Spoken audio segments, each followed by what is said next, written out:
नमस्कार, आपका online classes में स्वागत है। जैसा कि आप सब जानते हैं, कोरोना महामारी की वजह से हम ऑफलाइन क्लासेज नहीं चला पा रहे हैं। इस वजह से हम ऑनलाइन क्लासेज लेकर आपके समक्ष उपस्थित हुए हैं। मैं आपको इतिहास विषय का अध्यापन करवाऊंगा। हम बीए पाठ तृतीय की बात करते हैं तो बीए पाठ तृतीय में हमारे दो प्रश्न पत्र हैं। पहला है आधुनिक भारत का इतिहास और दूसरा है समसामयिक भारत का इतिहास। हम अभी तक सामान्य तौर पर इतिहास को तीन भागों में विभक्त करके आए हैं। पहला इतिहास हमने पढ़ा है प्राचीन काल का इतिहास, जो कि प्रारंभ से 1206 ईस्वी तक चलता है।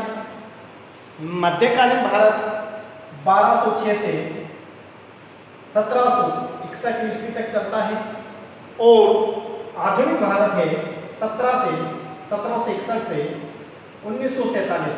यदि हम भारत के संदर्भ में बात करें तो आधुनिक भारत हमारा 1947 पे आकर समाप्त हो जाता है। पर ऐसा नहीं है कि 1947 तक ये हम इतिहास को समझते हैं, इतिहास पढ़ते हैं। इतिहास एक अनवरत चलने वाली प्रक्रिया है। इतिहास का अर्थ होता है जो बीत गया वो इतिहास है।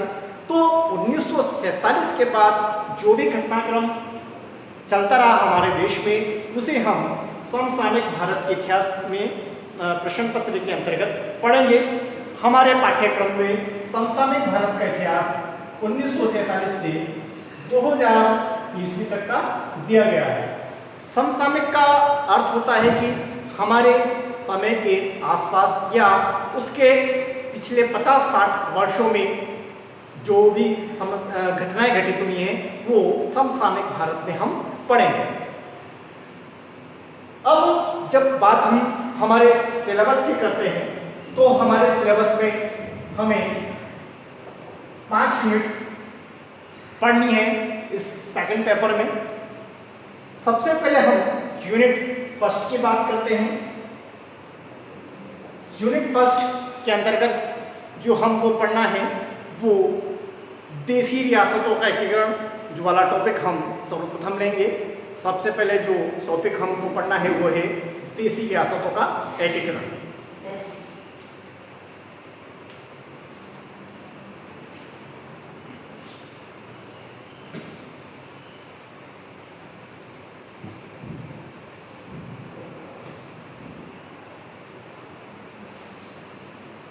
पहला टॉपिक हमारा है देशी रियासतों का एकीकरण।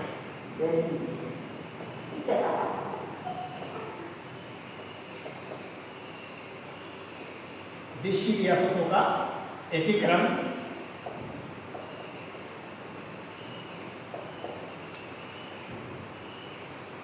यह सर्वविदित है। 15 अगस्त 1947 को भारत आजाद हुआ। भारत को आजादी आसानी से नहीं मिली। कई सदियों से हमने संघर्ष किया। कई स्वतंत्रता सेनानियों ने अपना बलिदान दिया, जीवन का बलिदान दिया, अपना तन मन धन सब समर्पित करके हमको आज़ादी दिलवाई। उसी का परिणाम था हम 15 अगस्त को आज़ाद हुए। पर 15 अगस्त की आज़ादी अभी अधूरी थी, क्योंकि इस आज़ादी के साथ हमें कई समस्याएं हमें साथ साथ मिली। इसमें देशी रियासतों का एकीकरण, राज्यों का पुनर्गठन, महंगाई, बेरोजगारी, गरीबी, कई प्रकार की समस्याएं हमारे देश के सामने खड़ी थी और उन सबको हमने कैसे निजत पाया वो सारा हम इस प्रश्न पत्र के अंतर्गत पढ़ रहे हैं। तो बात हम देशी रियासतों की ही करते हैं। 15 अगस्त तक हमारे देश में 15 अगस्त से पहले हमारे देश में 562 रियासतें थी।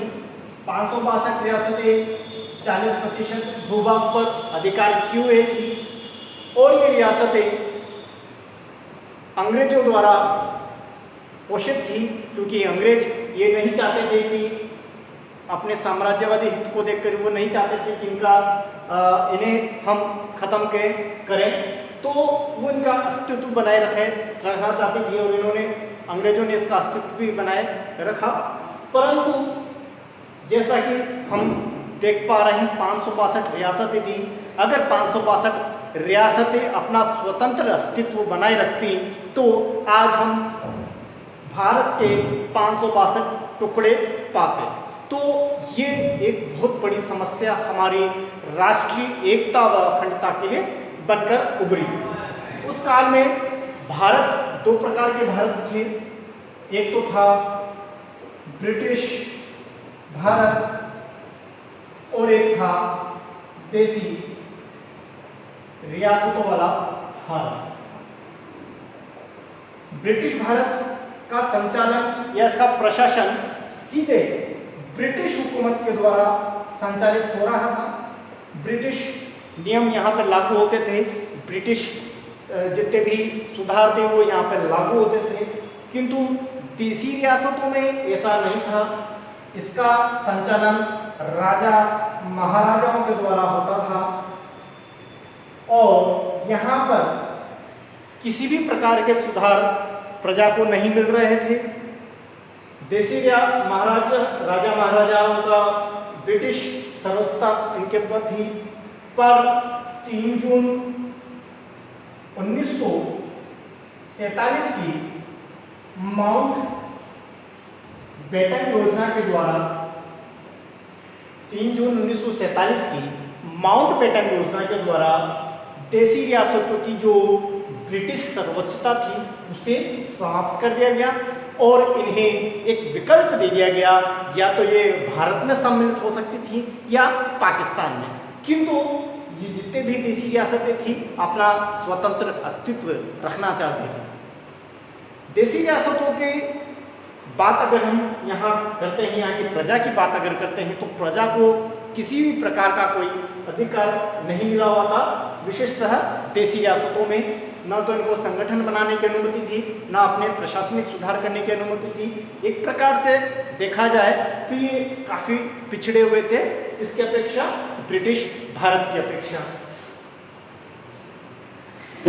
अतः इन रियासतों में जन आंदोलन को प्रेरित करने के लिए कार्य धीरे धीरे किए जाने लगे और इसी संदर्भ में 1927 में देशी राज्य प्रजा परिषद का गठन किया गया। 1927 में देशी राज्य प्रजा परिषद का गठन किया गया और 1938 के हरिपुरा कांग्रेस अधिवेशन के बाद कांग्रेस अधिवेशन में इस देसी राज्य प्रजा परिषद का पुनर्गठन अखिल भारतीय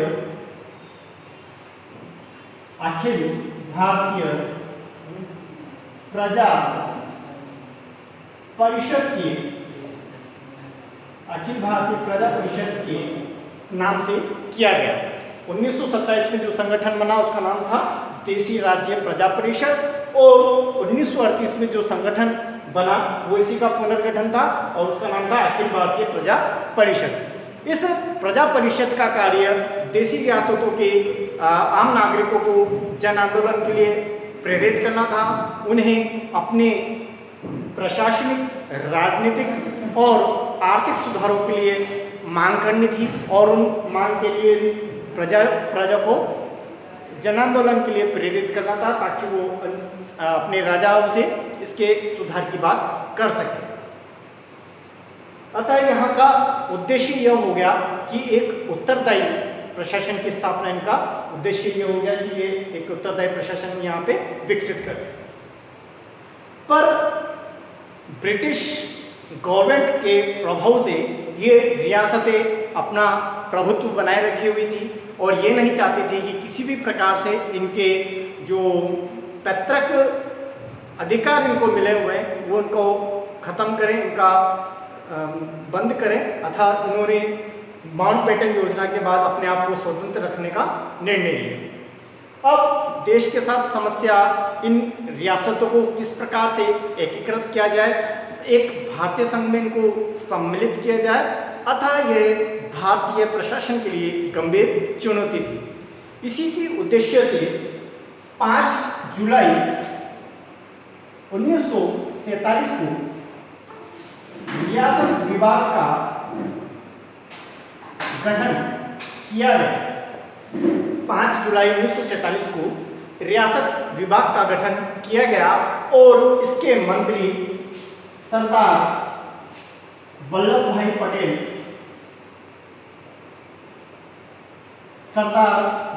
पटेल बनाए गए तथा इस विभाग के सचिव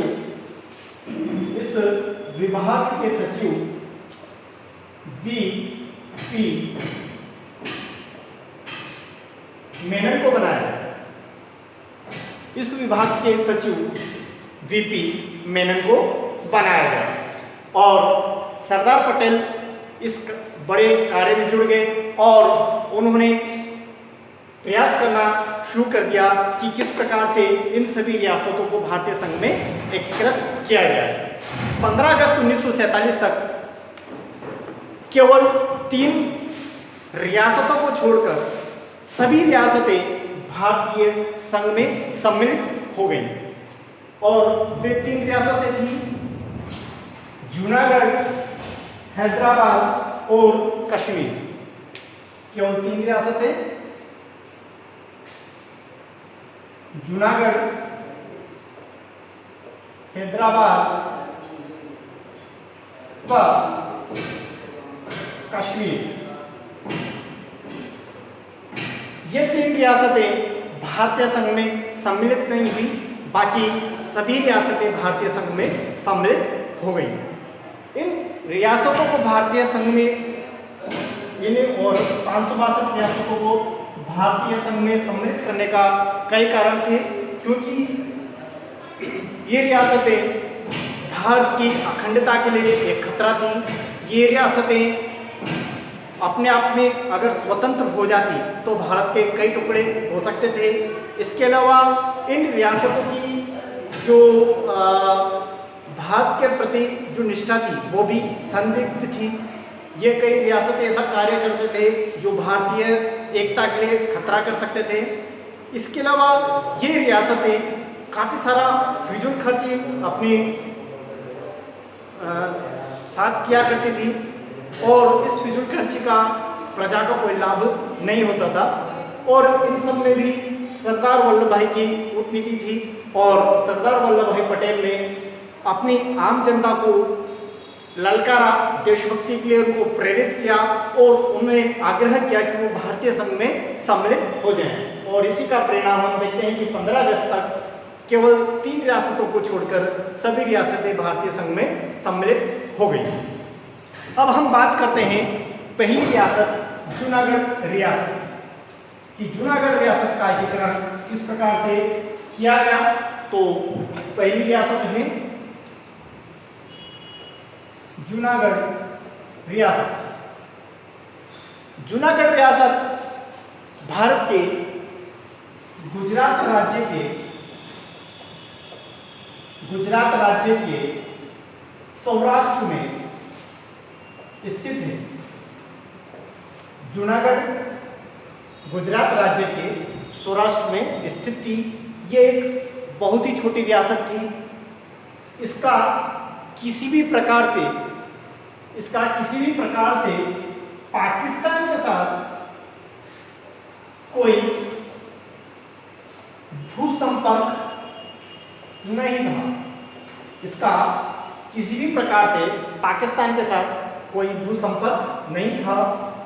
यहाँ का नवाब मुस्लिम था और वह पाकिस्तान के साथ अपनी जूनागढ़ रियासत का विलय चाहता था। पर यहाँ की जो बहुसंख्यक हिंदू प्रजा थी, वो पाकिस्तान के साथ सम्मिलित नहीं होना चाहती थी, वो भारत के साथ सम्मिलित होना चाहती थी। अतः 15 अगस्त 1947